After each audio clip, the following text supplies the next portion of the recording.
Welcome to the second part of the Outcome Harvesting training module. Let's get started. We now know the basics of outcome harvesting. We have discussed what it is, why, and when we use it, and what its strengths and limitations are. In this second part of the online module of Introduction to Outcome Harvesting, we will go into the details of the first two steps of outcome harvesting: collecting signs of change, jointly reviewing signs of change, and drafting outcome descriptions. Keep in mind that this is an adapted way of conducting outcome harvesting. The first step is to collect signs of change.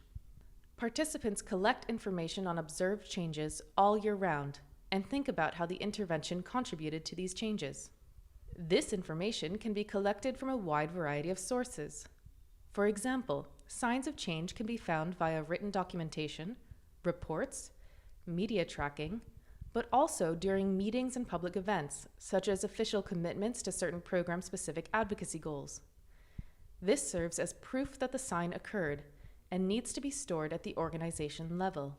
It is really important to keep collecting signs of change throughout the year. Each implementing organization documents signs of change in the Outcome Harvesting Signs Register, or logbook. We have been talking a lot about signs of change. But what are they exactly? Signs of change describe who did what differently, when, and where, and also what did it lead to. Signs are descriptions of actual observable changes in behaviors or actions of a social actor. They may tell us something about the extent to which our intended outcomes are being realized, but they also inform us about the unintended changes occurring over the course of our implementation. The signs need to be described as crisp as possible, covering all of the elements of the observed change. Let's go over some examples. First, we will discuss an example of a complete sign description. Since the Shimoni, where youth advocates held peer-to-peer talks in schools beginning in July 2022, when the pupils from neighboring schools, who know where to channel gender-based violence cases, and there is an increase in reported cases, what? This portrays all of the necessary elements for an effective sign description. It describes who did what differently, when, and where, in detail. It also shows what the reported activity has led to. Now, we will discuss an incomplete example of a description of a sign of change. On 6th August 2019, when community leaders, who participated in sensitization meetings organized by ABC Foundation. What? First, this sign description does not include where the change in behavior occurred. Moreover, it merely states what the activity was instead of what it has led to.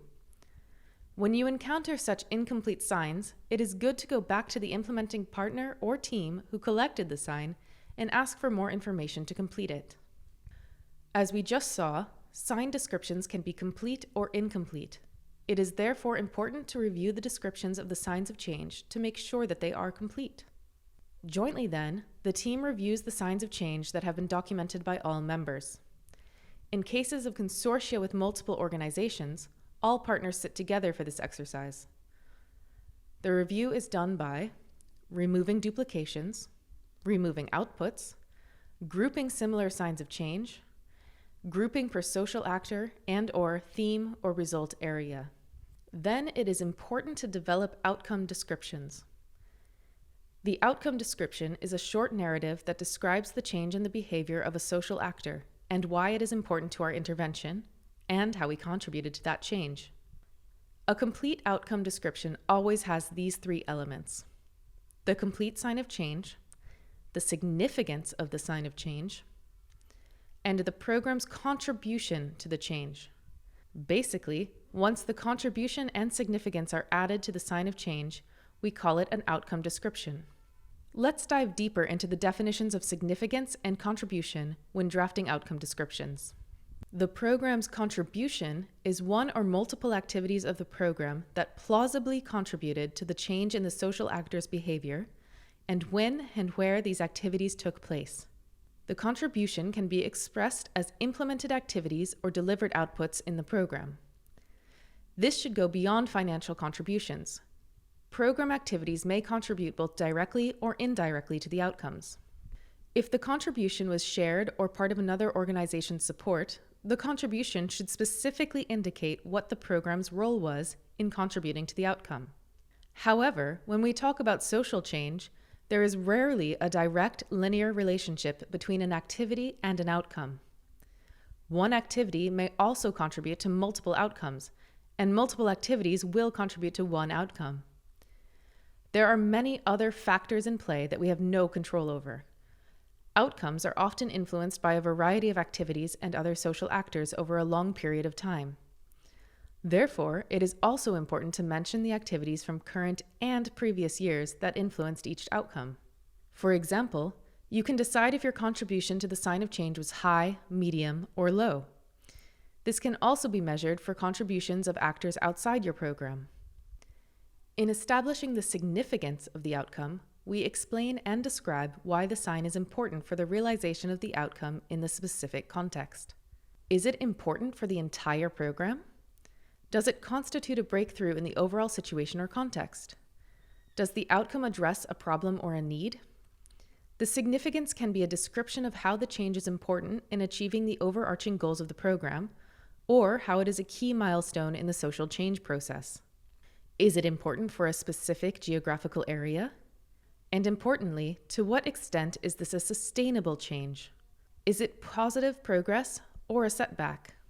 In general, it is crucial for the team to have sufficient details on the significance so that a reader who is not familiar with the program's context appreciates the significance of the achievement of the change. Let's discuss an example of a complete outcome description first. On 13th December 2022, for the first time, a young girl was asked to introduce stakeholders in a community meeting organized during a visit by the program's network coordinator in District X. This is the sign of change. The usual practice has been for men to lead the opening formality.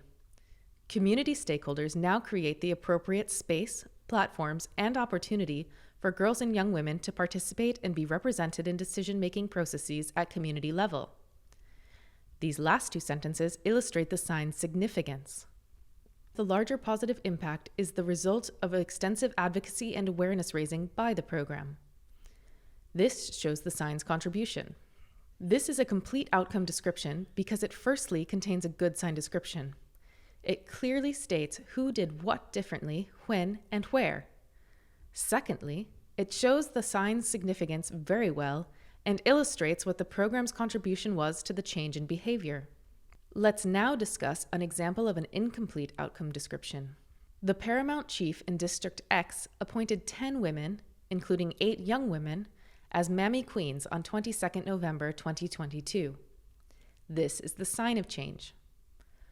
The role of the Mammy Queens are to consult with their fellow women and bring the issues up at general community meetings. Although this outcome description contains a clear sign description, it does not clearly state the sign's significance and the program's contribution to the change in behavior. The role of the Mammy Queens is explained, which is close to stating the sign's significance, but there is not a sentence that links this explicitly to the sign's larger impact. The outcome description also does not refer to the program's contribution to the change in behavior. What did the program do to make this happen? And how big was the program's role in the larger impact? We have now covered the basics of outcome harvesting, what it is, when and why to use it, and what its strengths and limitations are. This second video has gone into the details of the first few steps of the outcome harvesting process: collecting signs of change, reviewing signs of change, and developing outcome descriptions. In the next video, we will discuss the remaining steps of outcome harvesting.